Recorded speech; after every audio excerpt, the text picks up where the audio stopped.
Hi friends, എല്ലാവർക്കും നമസ്കാരം. ഞാൻ ഇന്ന് വന്നിരിക്കുന്നത് ഉലുവ വിളയിക്കുന്നൊരു റെസിപ്പി ആയിട്ടാണ്.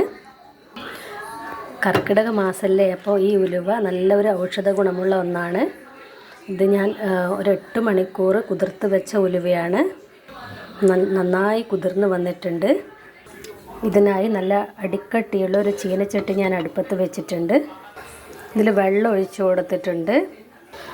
കഴുകി വൃത്തിയാക്കി വെച്ച ഉലുവ ഇതിൽ ചേർത്ത് കൊടുക്കുന്നുണ്ട്. ഇതിന് ഫുൾ ഫ്ലെയിമിൽ വെച്ചിട്ടുണ്ട്. ഞാൻ അതിൽ മൂടി വെച്ച് നമുക്ക് നന്നായി വേകാൻ വേണ്ടി വെയിറ്റ് ചെയ്യാം. ഇതിങ്ങനെ വെന്ത് നല്ലോണം വെള്ളം വറ്റി വന്നിട്ടുണ്ട്. ഇനി ഞാനിതിൽ വെല്ലം കുറുക്കിയത് ഒഴിച്ച് കൊടുക്കുന്നുണ്ട്. ഉലുവയുടെ ഔഷധ ഗുണങ്ങളെ പറ്റിയിട്ട് എല്ലാവർക്കും നല്ലോണം അറിയല്ലോ.